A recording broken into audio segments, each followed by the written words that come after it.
Bismillahirrahmanirrahim. Alhamdulillahirabbil alamin.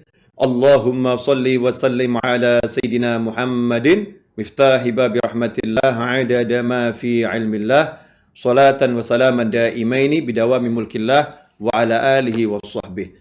Assalamualaikum warahmatullahi wabarakatuh. Senang berjumpa dengan Anda kembali. Mudah-mudahan antum semua yang menyaksikan tayangan ini semakin sehat, semakin bahagia, semakin sukses, semakin mudah urusan dunia akhirat yang diridhai Allah Ta'ala. Dan insya Allah berkat menyaksikan tayangan ini, hati menjadi semakin tenang, ya urusan menjadi mudah, masalah pun selesai, dan terhindar dari bencana dunia maupun akhirat. Amin, Allahumma amin. Saudaraku yang dimuliakan Allah, kita bertemu kembali dalam kajian kitab Al-Hikam dan ini episode yang ketiga. Di episode ini kita insya Allah akan belajar tentang ilmu tauhid. Tentang ilmu tauhid. Bagaimana hanya bergantung kepada Allah Subhanahu wa Ta'ala.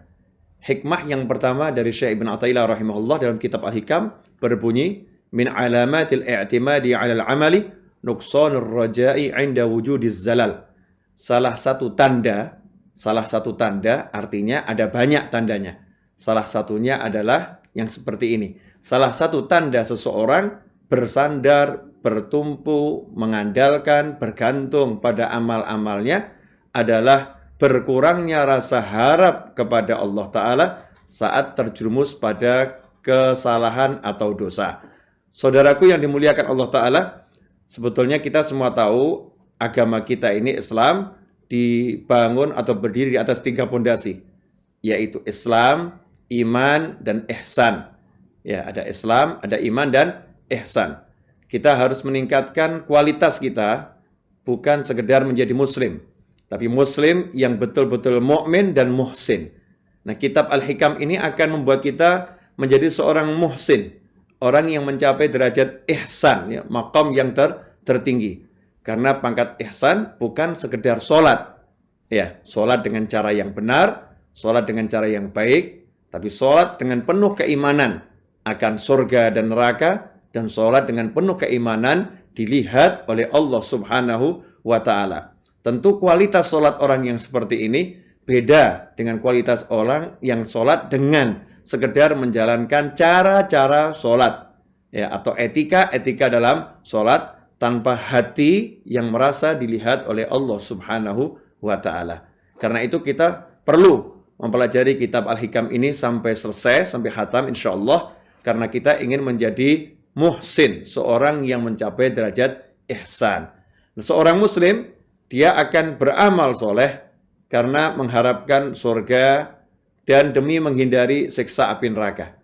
Ya, seorang muslim, untuk masuk surga dia beramal soleh. Untuk selamat dari siksa api neraka, dia beramal soleh dan tinggalkan maksiat. Ini seorang muslim.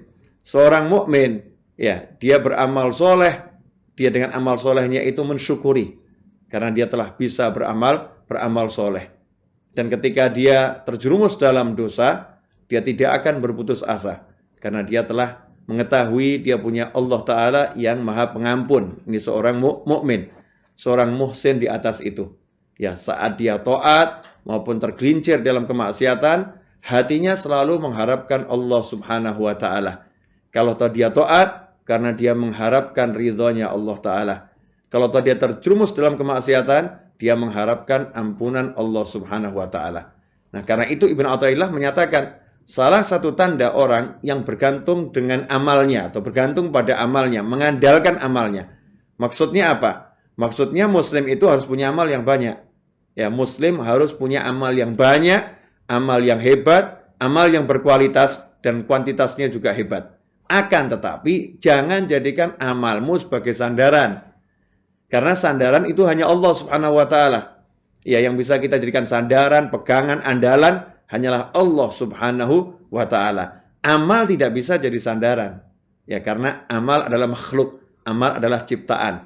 Sementara Al-Khaliq wallah, penciptanya adalah Allah Subhanahu wa Ta'ala. Allah menyatakan dalam Al-Quran, surat yang kalau kita baca sampai khatam, surat ini, surat Al-Ikhlas, kita mendapatkan pahala seperti membaca sepertiga Al-Quran.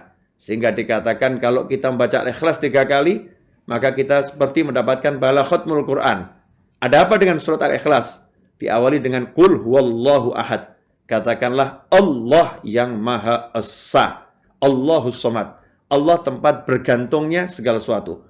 Jadi Allah sudah mengingatkan, jangan bergantung dengan apapun.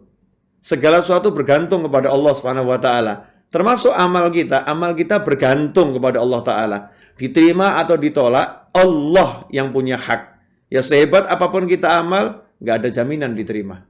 Karena yang tahu kekurangan amal kita, ya, yang tahu cacat amal kita hakiki hanyalah Allah Subhanahu wa taala. Makanya jangan pernah merasa saya sudah punya amal yang banyak, ya saya sudah punya tabungan amal soleh yang banyak sehingga saya aman. Nggak mungkin saya masuk neraka, saya pasti masuk surga. Keyakinan yang semacam ini salah. Kita boleh mengatakan, Alhamdulillah saya sudah punya amal soleh yang banyak. Mudah-mudahan Allah terima amal soleh saya dan masukkan saya ke dalam surga dengan rahmatnya. Ini yang benar. Ikhwani rahimakumullah. Hanya saja seringkali saat kita sudah banyak beramal, banyak sholat malam, banyak tahajud, banyak zikir, banyak qiraatul Quran, banyak sholat duha, banyak sedekah, banyak amal soleh, muncul dalam hati rasa aman. Ya, muncul dalam hati rasa aman. Ini bahaya. Rasa aman ini menyebabkan kita mengandalkan amal, tidak mengandalkan Allah Subhanahu wa taala, bergantung pada amal, bukan bergantung pada Allah taala.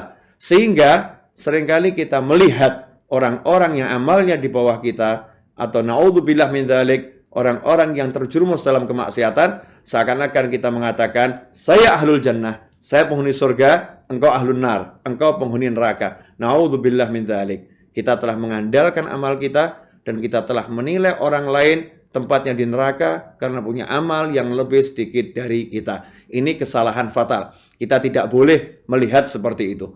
Kita harus melihat bahwasanya sebesar apapun amal kita, surga neraka milik Allah Subhanahu wa taala. Sekecil apapun amal orang lain, surga neraka milik Allah Subhanahu wa taala. Betul, Allah telah menjanjikan rahmatnya Allah dekat dengan muhsinin, dekat dengan orang-orang yang suka berbuat baik.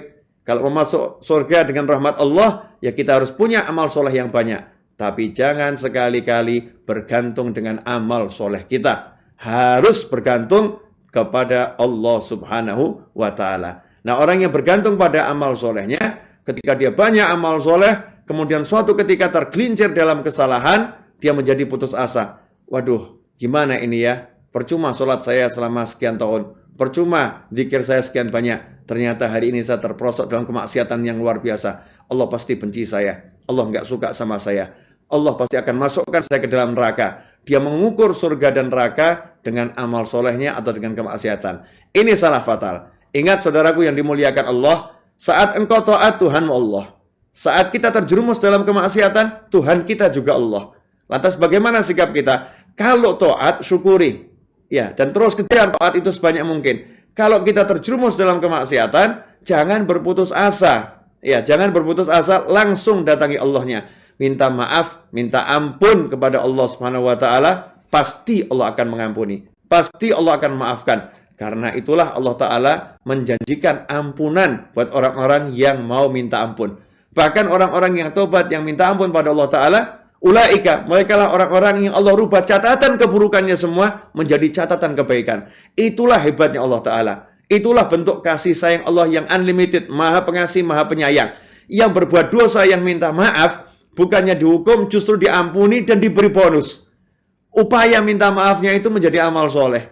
Istighfarnya menjadi amal soleh. Itu menjadi pahala. Karena itu jangan pernah putus asa. Seburuk apapun kita punya Allah Ta'ala, minta ampunlah pada Allah, mendekatlah pada Allah Subhanahu wa Ta'ala, dan jangan bergantung kepada apapun, kepada amal soleh atau apapun. Ikhwani rahimakumullah, ini mukadimah dari hikmah yang pertama.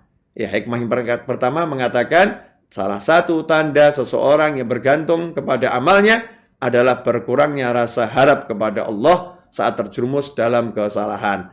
Apa yang saya sampaikan ini baru mukadimah menjelaskan hikmah yang pertama itu. Insya Allah episode berikutnya kita akan belajar masih di hikmah yang pertama ini, tapi dengan penjelasan yang lebih luas. Semoga berkah dan manfaat. Jangan lupa setelah Anda saksikan tayangan ini, Anda share, bagi kepada orang banyak.